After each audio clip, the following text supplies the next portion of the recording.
Welcome to Ridge Talk. Well, actually, we're doing something a little bit different today. We're going to call this a Ridge Talk pour over. And the reason we're calling it that is two reasons. One is because anybody who knows me knows that I love a good cup of pour over coffee.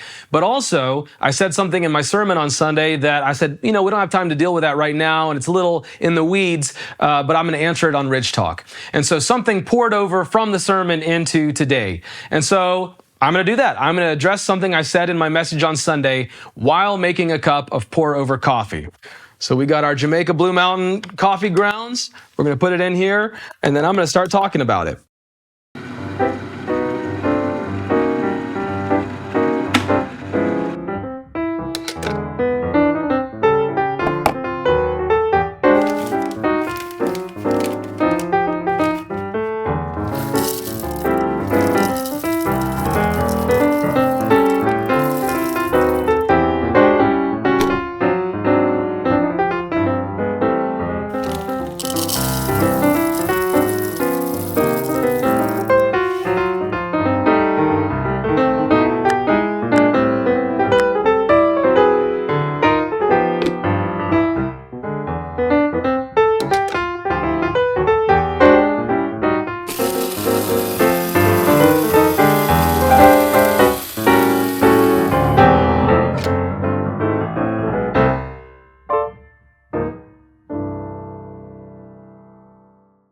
This past Sunday, we were looking at Psalm 26, and we were working through what it means to live a life of integrity. David begins and ends the psalm with the concept of integrity.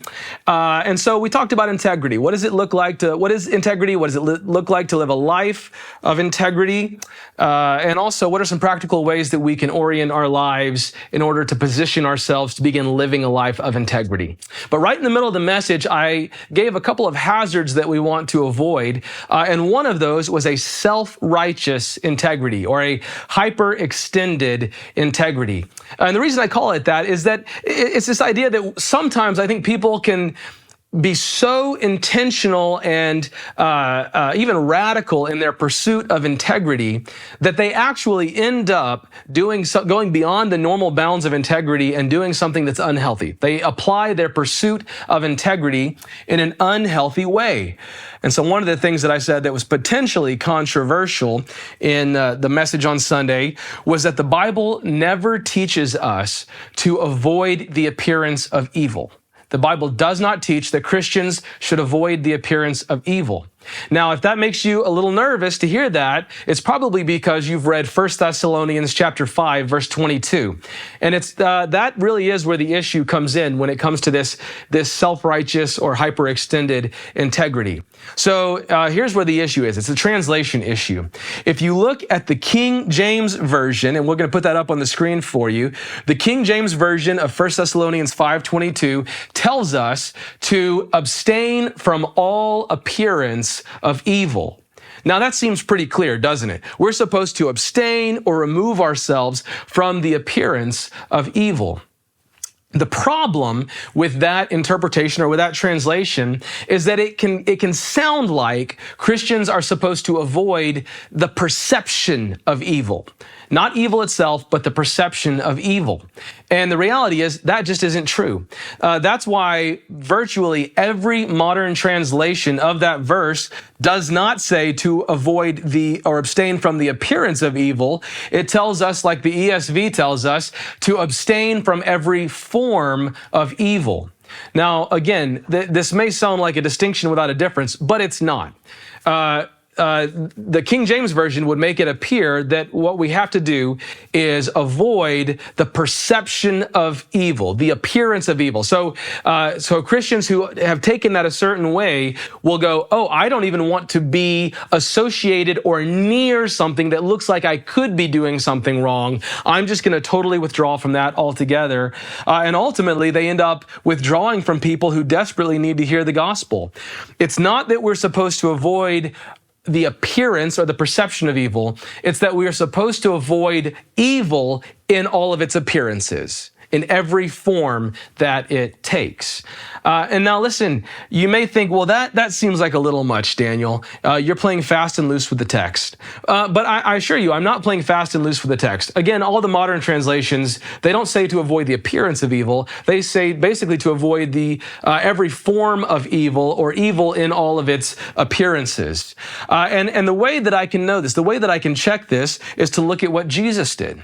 Remember, if we're going to model our lives after Jesus Christ and we're going to live as Christians who are following him, we need to look and see what he did. And so to say that we must avoid even the perception of evil, all we have to do as a diagnostic test to see if that's true or not is to apply it to Jesus. Is that what Jesus did?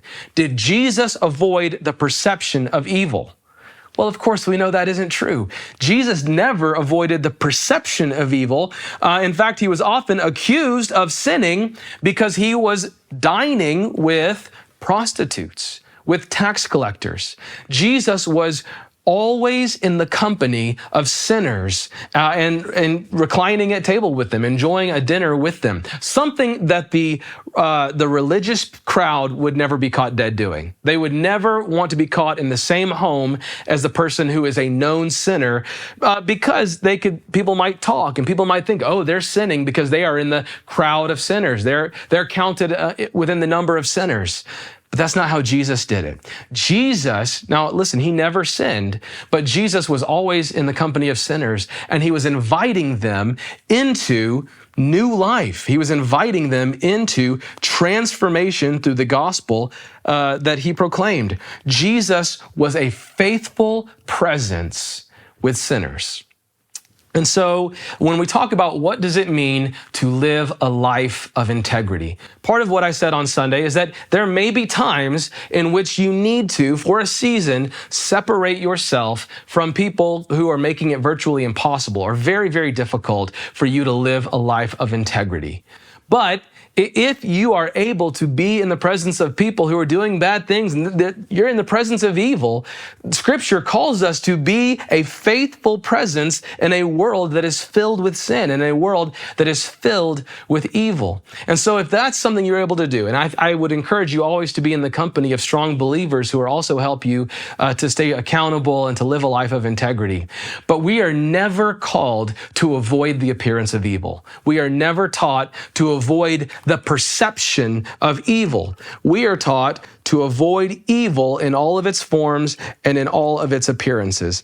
And friends, I just think that as we're seeking to live lives that are marked by the gospel, lives of integrity, that it will require us to be a faithful presence in a world that is filled with evil. And so I hope you've enjoyed it. That is today's Ridge Talk Pour Over.